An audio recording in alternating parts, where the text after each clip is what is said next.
মামা আমাকে দেখেই বললেন, রেশমা, তুই অনেক দিন পর এলি।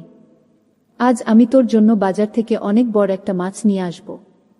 আজ মাছের মাথা দিয়ে মামা ভাগ্নি ভাত খাবো। মামার এই কথা শুনে আমার মনটা ভরে গেল। সেদিন দুপুরে আমরা সত্যিই অনেক মজা করে মাছের মাথা দিয়ে ভাত খেলাম। রাতে যখন ঘুমানোর সময় হলো, মামা বললেন, রেশমা, তুই তোর মামির সাথে ঘুমিয়ে পড়। আমি বারান্দায় গিয়ে ঘুমাই। মামা মামির সরলতা আর ভালোবাসা আমাকে মুগ্ধ করল। পরের দিন সকালে মামি বললেন, শোনো গো, তোমার ভাগ্নি এসেছে। ওরে নিয়ে একবার আমাদের বাড়িতে ঘুরে আসো না কেন? ওকে তো কোনোদিন আমাদের বাড়িতে নিয়ে যাওনি। মামির কথা শুনে আমার মনটাও লাফিয়ে উঠল। আমি তো ছোটবেলা থেকেই চট্টগ্রামের নাম শুনেছি, সেখানকার সাগর আর পাহাড়ের গল্প শুনেছি। চট্টগ্রামে যাওয়ার খুব ইচ্ছা ছিল আমার। আমি মামাকে বললাম, মামা, মামি যখন বলছেনই, চলো না তোমার শ্বশুর বাড়ি থেকে ঘুরে আসি। তোমার শ্বশুর বাড়িটাও দেখা হয়ে যাবে, আর চট্টগ্রাম শহরটাও ঘুরে আসা হবে। সারাদিন লেখাপড়া আর বাড়িতে থাকতে থাকতে একদম একঘেয়ে হয়ে গেছি। একটু মনটাও হালকা হবে। মামা প্রথমে একটু ইতস্তত করলেও আমার আগ্রহ দেখে রাজি হয়ে গেলেন। পরদিনই আমরা চট্টগ্রামের উদ্দেশ্যে রওনা দিলাম। মামার শ্বশুর বাড়ি পৌঁছে দেখলাম, মামার শ্বশুর একজন অদ্ভুত মানুষ। বাড়িতে কোনো মেহমান এলে তিনি এমনিতেই হাসি খুশি হয়ে উঠতেন। কিন্তু অদ্ভুত ব্যাপার হলো, আমি যখন মামার সাথে তার শ্বশুর বাড়িতে ঢুকলাম, মামার শ্বশুর আব্বা আমাকে দেখে অবাক চোখে তাকিয়ে রইলেন। যেন তিনি আমাকে চিনতে চেষ্টা করছেন কিন্তু পারছেন না। তার চোখে মুখে এক ধরনের বিস্ময় আর কৌতূহল মিশেছিল। আমি এগিয়ে গিয়ে মামার শ্বশুরকে সালাম দিলাম। তিনি আমার সালাম গ্রহণ করলেন এবং একটি দীর্ঘশ্বাস ফেলে বললেন, তোমরা এসে অনেক ভালো করেছ। আমি তো এখন চাইলেও তোমাদের বাড়িতে গিয়ে দেখে আসতে পারি না, তাই তোমরা এসে অনেক ভালো করেছ। তার কথায় আন্তরিকতা ছিল, কিন্তু একটা বিষয় আমাকে খুব ভাবাচ্ছিল। তিনি বারবার আমার দিকে এমনভাবে তাকাচ্ছিলেন যেন তিনি আমাকে কিছু বলতে চান, কিন্তু বলতে পারছেন না। তার চোখে মুখে এক ধরনের দ্বিধা আর অস্থিরতা লক্ষ্য করলাম। আমি তাকে জিজ্ঞেস করলাম, আব্বা, আপনি কি আমাকে কিছু বলতে চান? যদি কিছু বলার থাকে নির্ভয়ে বলুন। তিনি আমার দিকে তাকিয়ে একটু হাসলেন, কিন্তু সেই হাসিতেও যেন এক অদ্ভুত ছিল। তিনি বললেন, তুমি যখন এসেছো একটু শান্ত হও। অবশ্যই বলবো, কিন্তু কি কথা তা আমার তখনও জানা হলো না। এই অজানা কৌতূহল আমাকে সারাক্ষণ অস্থির করে রাখছিল। রাতে সবাই মিলে খাবার সেরে যখন ঘুমাতে গেলাম, আমি মুহূর্তেই ঘুমিয়ে পড়লাম। কিন্তু গভীর রাতে, প্রায় রাত ৩টার দিকে, হঠাৎ আমার ঘুম ভেঙে গেল। কোথা থেকে যেন একটা অদ্ভুত আওয়াজ আসছে। মনে হচ্ছে মেয়েলি কণ্ঠ। ধীরগতিতে সেই শব্দটা যেন ক্রমশ বাড়ছিল। আমার ভয় করতে শুরু করল। ভয়ে ভয়ে জানালার দিকে তাকালাম। ঘরের বারান্দায় কেউ যেন হাঁটছে। কিন্তু কে সে? অন্ধকারে ভালো করে দেখা যাচ্ছিল না। যখন আরো ভালো করে তাকানোর চেষ্টা করলাম, আমার মনে হলো সেটা যেন মামার শ্বশুর হতে পারেন। কিন্তু এই রাতে তিনি বারান্দায় কি করছেন? আর ওই মেয়েলি কণ্ঠটা কার? ভয়ে আমার গলা শুকিয়ে কাঠ হয়ে গেল। পরের দিন সকালে মামা বললেন, রেশমা, চট্টগ্রামের রাজধানীতে আমার একজন বন্ধুর বাসা। সে ফোন করেছে তার সাথে একটু সাক্ষাৎ করার জন্য। কিছু জরুরি কথা আছে, আমার না গেলেই নয়। তো রেশমা, তুমি আজ আমার শ্বশুর বাড়িতেই থাকো। আমি আজ রাতটা বন্ধুর বাসায় থাকব, তারপর সকালে চলে আসব। মামার কথা শুনে আমার মনে মনে ভয় হলো। এই বাড়িতে আমি একা কি করে থাকব? কারণ এখানে তো মামার শ্বশুরকে আমার সুবিধার মনে হচ্ছে না। তার ওই অদ্ভুত তাকানো, রাতের রহস্যময় আওয়াজ, সবকিছু মিলে আমার মনটা কেমন যেন অস্থির হয়ে উঠল। মামা চলে গেলেন, আর আমি সেদিন রাতে ঘুমাতে গিয়েও কিছুতেই ঘুমাতে পারছিলাম না। রাতের রহস্যময় আওয়াজ আর মামার শ্বশুরের অদ্ভুত কথা আমার মনকে আরও বেশি আচ্ছন্ন করে ফেল। মামা চলে যাওয়ার পর পুরো বাড়িটা যেন কেমন শূন্য লাগছিল। আমি বিছানায় শুয়ে এপাশ করছিলাম, কিন্তু কিছুতেই ঘুম আসছিল না। রাতের আবছা আলো ঘরের প্রতিটি জিনিসকে কেমন যেন রহস্যময় লাগছিল। ঘড়ির কাঁটা টিক টিক করে চলছিল। আমি মনে মনে ভাবছিলাম, মামার শ্বশুর আব্বার ওই অদ্ভুত তাকানো আর রাতের বেলা বারান্দায় হাঁটার শব্দটা কি ছিল? একজন বয়স্ক মানুষ এত রাতে কেন বাইরে হাঁটবেন? আর সেই মেয়েলি কণ্ঠটাই বা কার ছিল? আমার কল্পনায় নানা রকম অদ্ভুত ছবি ভেসে উঠছিল। হঠাৎ করেই বাইরে থেকে আবার সেই রহস্যময় কণ্ঠস্বর শুনতে পেলাম। এবার যেন আওয়াজটা আরো স্পষ্ট, আরো কাছাকাছি মনে হলো। মনে হলো কেউ যেন ফিসফিস করে কথা বলছে। ভয়ে আমার মন কেঁপে উঠল। আমি চাদরটা গায়ে জড়িয়ে নিলাম আর ঘুমানোর চেষ্টা করলাম, কিন্তু কৌতূহল আমাকে স্থির থাকতে দিল না। আমি ধীরে ধীরে বিছানা থেকে নেমে জানালার কাছে গেলাম। পর্দা সরিয়ে সাবধানে বাইরে তাকালাম। চাঁদের আবছা আলো বারান্দাটা কিছুটা দেখা যাচ্ছিল। প্রথমে কিছুই দেখতে পেলাম না, কিন্তু একটু পরেই আমার চোখ আটকে গেল। মামার শ্বশুর আব্বা বারান্দায় দাঁড়িয়ে আছেন। তিনি একটা গাছের দিকে এক দৃষ্টিতে তাকিয়ে আছেন, আর তার ঠোঁট নড়ছে যেন তিনি কারোর সাথে কথা বলছেন। কিন্তু আশেপাশে তো আর কেউ নেই। তাহলে তিনি কার সাথে কথা বলছেন? ব্যাপারটা আরও রহস্যময় মনে হলো। আমি ভালো করে খেয়াল করলাম, তার চোখগুলো কেমন যেন ঘোলাটে দেখাচ্ছিল, আর তার মুখটা ভীষণ মলিন। মনে হচ্ছিল তিনি ভীষণ চিন্তিত বা দুশ্চিন্তাগ্রস্ত। কিছুক্ষণ পর তিনি হঠাৎ করে মাটির দিকে তাকিয়ে নিচু স্বরে কিছু বললেন। তারপর ধীরে ধীরে ঘরের ভেতরে চলে গেলেন। আমি জানালা থেকে সরে এসে বিছানায় ধপাস করে বসে পড়লাম। আমার সারা শরীর ভয়ে কাঁপছিল। কি দেখলাম আমি? মামার শ্বশুর কি ঘুমের ঘোরে কথা বলছিলেন, নাকি অন্য কোনো রহস্য লুকিয়ে আছে? এই চিন্তায় আমি সারা রাত আর ঘুমাতে পারলাম না। ভোরের আলো ফুটতেই আমার চোখে একটু ঘুম নামল। সকালে ঘুম ভাঙতেই দেখি মামি আমার পাশে বসে আছেন। তিনি বললেন, কি রে রেশমা, তোর শরীর খারাপ লাগছে নাকি? মুখটা এমন ফ্যাকাশে লাগছে কেন? আমি মামির দিকে তাকালাম। রাতের ঘটনাগুলো তাকে বলার সাহস হলো না। ভাবলাম তিনি হয়তো আমাকে বকা দেবেন বা বিশ্বাসই করবেন না। তাই মিথ্যা করে বললাম, না মামি, তেমন কিছু না। রাতে ভালো ঘুম হয়নি তাই। মামি চিন্তিত মুখে বললেন, সাবধানে থাকিস। শরীর খারাপ লাগলে বলবি। সকালের নাস্তা করার সময় মামার শ্বশুর আব্বাকে দেখলাম। তিনি স্বাভাবিক আছেন, যেন রাতে কিছুই হয়নি। তিনি আমার দিকে তাকিয়ে হাসি মুখে বললেন, কি রেশমা, রাতে ভালো ঘুম হয়েছে তো? তার এই প্রশ্ন শুনে আমার মনে হলো তিনি যেন আমাকে বিদ্রূপ করছেন। আমি শুধু মাথা নাড়লাম। নাস্তা শেষ করে তিনি বাইরে গেলেন। আমি সুযোগ বুঝে মামিকে জিজ্ঞেস করলাম, মামি, আব্বা রাতে বারান্দায় হাঁটেন নাকি? মামি একটু অবাক হয়ে আমার দিকে তাকালেন। কেন রে, কি হয়েছে? আমি তখন ইতস্তত করে রাতের কথাগুলো বললাম, তবে শুধু মামার শ্বশুরের বারান্দায় হাঁটার কথা বললাম, মেয়েলি কণ্ঠের কথা বললাম না। মামি সব শুনে দীর্ঘশ্বাস ফেললেন। আসলে কি জানিস, আব্বা আজকাল রাতে একটু অন্যরকম আচরণ করেন। তার ঘুমটা ভালো হয় না। মাঝে মধ্যে এভাবে বারান্দায় হাঁটাহাঁটি করেন। মনে হয় যেন কারো সাথে কথা বলছেন। আমরা প্রথমে ভয় পেলেও এখন মোটামুটি অভ্যস্ত হয়ে গেছি। ডাক্তার দেখিয়েছিলাম, ডাক্তার বলেছেন এটা বার্ধক্যের কারণে হতে পারে। মামির কথা শুনে আমার মনে একটু স্বস্তি ফিরে এলো, কিন্তু পুরোপুরি স্বস্তি পেলাম না। মামি হয়তো সবটা জানেন না বা আমাকে বলতে চান না। মনে হলো, কিন্তু মামি বলল, তুমি আসার পর থেকেই আমার বাবা একটু বেশিই অদ্ভুত হয়েছে। এই রহস্যের পেছনে আরও গভীর কিছু লুকানো আছে।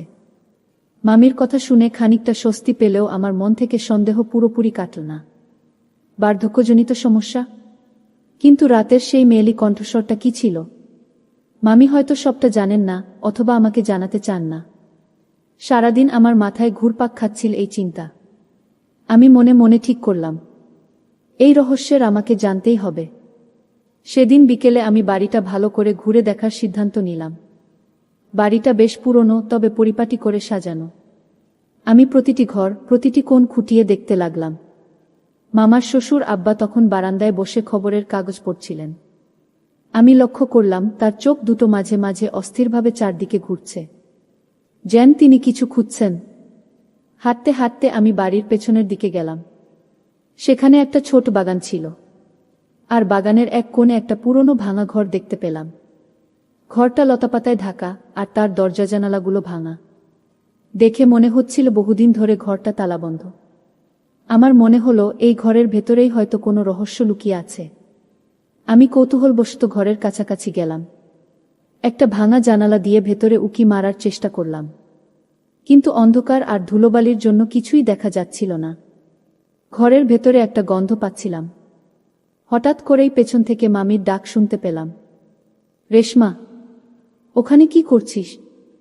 ওটা একটা ভাঙা ঘর, ভেতরে সাপ থাকতে পারে। এদিকে আয়। মামির কথায় আমি চমকে উঠলাম। তিনি দ্রুত আমার কাছে এসে আমাকে টেনে নিয়ে গেলেন। তার চোখে এক ধরনের ভয় আর সতর্কতার ছাপ দেখলাম। মামি বললেন, ও ঘরে কেউ যায় না, যেতেও নেই। ওটা আমাদের একটা পুরনো গুদাম ঘর, ওখানে কিছুই নেই। মামির কথায় কেমন যেন একটা ধোঁয়াশা মনে হলো। গুদাম ঘর? কিন্তু তার আচরণে মনে হলো তিনি কিছু লুকাতে চাইছেন। সেই রাতেও আমার ঘুম আসছিল না। রাতের খাবারের পর মামার শ্বশুর আব্বা যথারীতি তাড়াতাড়ি ঘুমিয়ে পড়লেন। মামিও কিছুক্ষণ পর ঘুমাতে গেলেন। আমি বিছানায় শুয়ে কান পেতে রইলাম। প্রায় মাঝরাতে আবার সেই ফিসফিস আওয়াজ। এবার আওয়াজটা যেন আরও স্পষ্ট। মনে হলো কেউ যেন কাঁদছে। আমার মন আরও অস্থির হয়ে গেল। আমি আর নিজেকে ধরে রাখতে পারলাম না। ধীরে ধীরে বিছানা থেকে নেমে আসলাম। এবার আর জানালার পাশে নয়, সরাসরি ঘরের দরজা খুলে বারান্দায় তাকালাম। আবছা আলো দেখলাম, মামার শ্বশুর আব্বা আবার সেই গাছের দিকে তাকিয়ে আছেন। তিনি ফিসফিস করে কিছু বলছেন, আর তার হাত দুটো কেমন যেন বাতাসে কিছু আঁকড়ে ধরার চেষ্টা করছে। আমি আরও ভালো করে খেয়াল করলাম, তার চোখ থেকে জল গড়িয়ে পড়ছে। তিনি কাঁদছেন। আর সেই মেয়েলি কণ্ঠস্বরটা, সেটা যেন আব্বার কণ্ঠস্বরের সাথেই মিশে আছে। যেন তিনি নিজেই মেয়েলি কণ্ঠে কথা বলছেন, অথবা মেয়েলি কণ্ঠকে নকল করছেন। আমি আর অবাক হলাম না, কিন্তু তার এই কান্না দেখে আমার মনে গভীর কৌতূহল জন্মালো। তিনি কেন কাঁদছেন? কিসের এত কষ্ট তার? এই মুহূর্তে আমার মনে হলো তিনি একা নন, যেন তার সাথে অদৃশ্য কোনো একজন দাঁড়িয়ে আছে। কিছুক্ষণের মধ্যে তিনি ঘরের ভেতরের দিকে চলে গেলেন। আমি দ্রুত নিজের ঘরে ফিরে আসলাম। আমার মনে হলো এই রহস্যের সমাধান হয়তো ওই ভাঙা ঘরটার সাথেই জড়িত, যার কথা মামি লুকাতে চেয়েছিলেন। মামার শ্বশুরের কান্না দেখে আমার মনটা খুব খারাপ হয়ে গেল। একই সাথে কৌতূহল আরও বেড়ে গেল। তার কান্নার কারণ কি? আর সেই ভাঙা ঘরের সাথে এর কি কোনো সম্পর্ক আছে? পরদিন সকালে আমি মনে মনে ঠিক করলাম, আজ যেভাবেই হোক সেই ভাঙা ঘরটার রহস্য উন্মোচন করব। সকালে নাস্তার পর মামার শ্বশুর আব্বা যথারীতি বাইরে গেলেন। মামি বাড়ির কাজকর্মে ব্যস্ত ছিলেন। এটাই সুযোগ। আমি চুপি চুপি বাড়ির পেছনের দিকে সেই ভাঙা ঘরটার দিকে গেলাম। মামি যাতে টের না পান সেদিকে সতর্ক দৃষ্টি রাখছিলাম। ঘরটার চারদিকে ঘন লতাপাতা আর আগাছা জমে আছে। ঘরের কপাট দুটো ভাঙা, আর চারপাশে মাকসার জাল। ভেতরে ঢোকার আগেই একটা দুর্গন্ধ নাকে এলো। ঘরের ভেতরে ঢুকেই আমার গা শিউরে উঠল। ধুলো আর আবর্জনার স্তূপের মাঝে ঘরের কোনায় একটা পুরনো আলমারি দেখতে পেলাম। আলমারির পাল্লা দুটো খোলা, আর ভেতরে কিছু পুরনো কাপড় চোপড় আর ভাঙাচোরা জিনিসপত্র এলোমেলোভাবে পড়ে আছে। ঘরের মধ্যে আলো প্রবেশ করতে না পারায় পুরো ঘরটা অন্ধকারাচ্ছন্ন ছিল। আমি সাবধানে ভেতরে ঢুকলাম। আমার চোখ অভ্যস্ত হতে কিছুটা সময় লাগল। আমি আলমারির দিকে এগিয়ে গেলাম। সেখানে একটা পুরনো কাঠের বাক্স দেখতে পেলাম। বাক্সটার উপরে পুরো ধুলোর আস্তর। আমি সাবধানে বাক্সটা খুললাম। বাক্সটার ভেতর থেকে একটা পুরনো ডায়েরি আর কিছু পুরনো চিঠি বেরিয়ে এলো। ডায়েরিটা দেখতে বেশ পুরনো, পাতাগুলো হলদে হয়ে গেছে। আমার মনে হলো এই ডায়েরির মধ্যেই হয়তো রহস্যের চাবিকাঠি লুকানো আছে। আমি দ্রুত ডায়েরিটা হাতে তুলে নিলাম। ডায়েরিটার প্রথম পাতায় লেখা ছিল একটা নাম, জোহরা গুল। নিচে তারিখ ছিল অনেক বছর আগের। আমি পাতা উল্টে পড়তে শুরু করলাম। ডায়েরির পাতায় পাতায় লেখা ছিল এক নারীর দুঃখভরা জীবনের গল্প। জোহরা ছিলেন মামার শ্বশুরের একমাত্র মেয়ে। জোহরা খুব অল্প বয়সেই এক ছেলেকে ভালোবেসেছিলেন, কিন্তু তার বাবা মা সেই সম্পর্ক মেনে নেননি। জোহরার বাবা তাকে জোর করে অন্য এক ছেলের সাথে বিয়ে দিতে চেয়েছিলেন, কিন্তু জোহরা সেই বিয়েতে রাজি ছিলেন না। ডায়েরিতে লেখা ছিল জোহরা তার প্রেমিকের সাথে পালিয়ে যেতে চেয়েছিলেন, কিন্তু পারেননি। এক রাতে তিনি বাড়ি থেকে পালিয়ে যান, আর তারপর তাকে আর খুঁজে পাওয়া যায়নি। তার বাবা মা অনেক খোঁজাখুঁজি করেও তার কোনো সন্ধান পাননি। ডায়েরিটা পড়তে পড়তে আমার চোখ ভিজে উঠল। জোহরার জীবনের করুণ পরিণতি আমাকে গভীরভাবে নাড়া দিল। ডায়েরির শেষ পাতায় লেখা ছিল, আমি জানি না আমার ভাগ্যে কি আছে। আমার বাবা মা আমাকে ভালোবাসেন না। আমি শুধু চাই আমার ভালোবাসার মানুষকে ফিরে পেতে। যদি তা না হয় তবে আমি এই পৃথিবীতে আর বেঁচে থাকতে চাই না। এই লাইনগুলো পড়ে আমার মনে হলো জোহরা হয়তো মারা গিয়েছিল। কিন্তু তাহলে মামার শ্বশুরের রাতের কান্নার কারণ কি? আর সেই মেয়েলি কণ্ঠস্বর? আমি আরও কিছু চিঠি পেলাম। সেগুলো জোহরার লেখা। চিঠিতেও তার দুঃখ, ভালোবাসা আর বাবা মায়ের প্রতি অভিমানের কথা লেখা ছিল। সবশেষে একটা পুরনো ছবি পেলাম। ছবিতে জোহরা হাসি মুখে দাঁড়িয়ে আছেন, দেখতে অনেক সুন্দর। ছবিটার পেছনে লেখা ছিল, তোমার জোহরা গু। আমি ডায়েরি আর চিঠিগুলো নিয়ে দ্রুত ঘর থেকে বেরিয়ে আসলাম। আমার মনে হলো, জোহরার বাবা অর্থাৎ মামার শ্বশুর আব্বা হয়তো এখনও তার মেয়েকে হারানোর শোক ভুলতে পারেননি। রাতের বেলা তিনি জোহরার কথা ভেবে কাঁদেন। আর জোহরার কণ্ঠস্বর তিনি হয়তো নিজের মনেই শোনেন। তার আচরণ, তার চোখের জল, সবকিছু এখন স্পষ্ট হল। জোহরার ডায়েরি আর চিঠিগুলো পড়ে আমার মনটা এক গভীর বিষাদে ভরে গেল। মামার শ্বশুরের রাতের কান্নার কারণ আর সেই রহস্যময় মেয়েলি কণ্ঠের পেছনের সত্যটা আমার কাছে এখন পরিষ্কার। তিনি নিজের মেয়ে হারানোর যন্ত্রণা ছটফট করছেন, আর তার মনে জোহরার কণ্ঠেই প্রতিধ্বনিত হচ্ছে। এই শোক তাকে প্রতিনিয়ত কুরে কুরে খাচ্ছে। আমি ডায়েরি আর চিঠিগুলো সাবধানে আমার ব্যাগে রাখলাম। মনে মনে ভাবলাম, মামিকে সব কথা খুলে বলা উচিত। এই দুঃখ শুধু মামার শ্বশুরের একার নয়, পুরো পরিবারের। মামি হয়তো জোহরার নিখোঁজ হওয়ার কারণ সম্পর্কে অস্পষ্ট ধারণা রাখেন, কিন্তু ডায়েরির ভেতরের গভীরে লুকানো কষ্ট তিনি জানেন না। বিকালে যখন মামার শ্বশুর আব্বা বাইরে থেকে ফিরলেন, তখন আমি মামির কাছে গিয়ে ডায়েরি আর চিঠিগুলো বের করে আনলাম। মামি সেগুলোকে দেখে প্রথমে অবাক হলেন, তারপর আমার দিকে জিজ্ঞাসু দৃষ্টিতে তাকালেন। আমি তাকে রাতের ঘটনার কথা, মামার শ্বশুরের কান্নার কথা, আর তারপর ভাঙা ঘরে ডায়েরি ও চিঠি খুঁজে পাওয়ার কথা বিস্তারিত বললাম। মামির মুখ ক্রমশ ফ্যাকাশে হয়ে গেল। তিনি ডায়েরির পাতাগুলো উল্টে দেখলেন। জোহরার হাতের লেখা দেখে তার চোখ জ্বলে ভরে উঠল। আমরা জানতাম জোহরা চলে গেছে, মামি ফুপিয়ে উঠলেন, কিন্তু এমন মর্মান্তিক পরিণতি হবে তা ভাবতে পারিনি। ওর বাবা সারা জীবন এই কষ্টটা বুকে চেপে রেখেছেন, কাউকে বলেননি, নিজের ভেতরেই সব কষ্ট পুষে রেখেছেন। মামিকে আমি বললাম, মামি, আপনার আব্বাকে এই শোক থেকে মুক্তি দিতে হবে। তাকে বুঝতে হবে যে তিনি একা নন। জোহরা হয়তো নেই, কিন্তু তার স্মৃতি আমাদের মাঝে বেঁচে থাকবে। হয়তো জোহরার গল্পটা সকলের সাথে ভাগ করে নিলে তিনি কিছুটা শান্তি পাবেন। মামি আমার কথায় সায় দিলেন।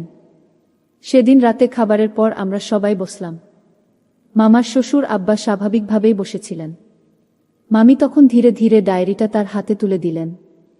আব্বা প্রথমে অবাক হলেন, তারপর যখন জোহরার হাতের লেখা দেখলেন, তিনি ডায়েরিটা খুলে পড়তে শুরু করলেন। আমরা কেউ কোনো কথা বললাম না। তিনি পড়তে পড়তে কেঁদে ফেললেন। তার চোখের জল জোহরার লেখা অক্ষরের উপর পড়ছিল। অনেকক্ষণ পর তিনি ডায়েরিটা বন্ধ করলেন। তার মুখটা দেখে মনে হচ্ছিল তিনি যেন অনেক বছর ধরে চাপা পড়ে থাকা কোনো পাথর সরিয়ে ফেলেছেন। তিনি আমাদের দিকে তাকালেন, তার চোখে ছিল এক অদ্ভুত শূন্যতা আর সেই সাথে এক ধরনের শান্তি। তিনি বললেন, আমি জানতাম ও কোনোদিন ফিরে আসবে না, কিন্তু ওর এই কষ্টটা যে এতটা গভীর ছিল তা জানতাম না। এরপর আমরা মামার শ্বশুরের সাথে জোহরার স্মৃতিচারণ করলাম। মামি জোহরার ছোটবেলার কথা বললেন। আমরা সবাই জোহরার জন্য প্রার্থনা করলাম। সেদিনের পর মামার শ্বশুরের পরিবর্তন আসতে শুরু করল। রাতে তিনি আর বারান্দায় হাঁটতেন না। সেই রহস্যময় কণ্ঠস্বরও আর শোনা যেত না। তার মুখে ধীরে ধীরে হাসি ফুটতে শুরু করল। তিনি যেন জোহরার স্মৃতিকে নতুন করে বরণ করে নিলেন, কিন্তু তার হারানোর কষ্টকে আর নিজের ভেতরে চাপা রাখলেন না। কিছুদিন পর আমি মামার বাড়ি থেকে নিজেদের বাড়িতে ফিরে এলাম। এই কদিনে আমি শুধু একটি রহস্যের সমাধান করিনি, একটি পরিবারের গভীর দুঃখের অংশীদার হয়েছিলাম। আমি বুঝেছিলাম ভালোবাসার মানুষ হারানোর কষ্ট কতটা গভীর হতে পারে। তবে এটাও বুঝেছিলাম সেই কষ্টকে নিজের ভেতরে চেপে না রেখে সবার সাথে ভাগ করে নিলে তা হালকা হয়। এই গল্পের মাধ্যমে আমরা শিখি যে ভালোবাসার মানুষের কষ্ট বা হারানোর বেদনাকে নিজের ভেতরে চেপে রাখলে তা মানুষকে ধীরে ধীরে নিঃশেষ করে দেয়। শোক বা দুঃখকে ভাগ করে নিলে তা হালকা হয়। পরিবার বা কাছের মানুষেরা পাশে থাকলে যে কোনো কঠিন পরিস্থিতি মোকাবিলা করা সহজ হয়। অতীতকে মেনে নিয়ে সামনের দিকে এগিয়ে যাওয়াই জীবনের মূল মন্ত্র। আমাদের সবসময় অন্যের প্রতি সহানুভূতিশীল হতে হবে এবং বিপদে বা কষ্টে তাদের পাশে দাঁড়াতে হবে।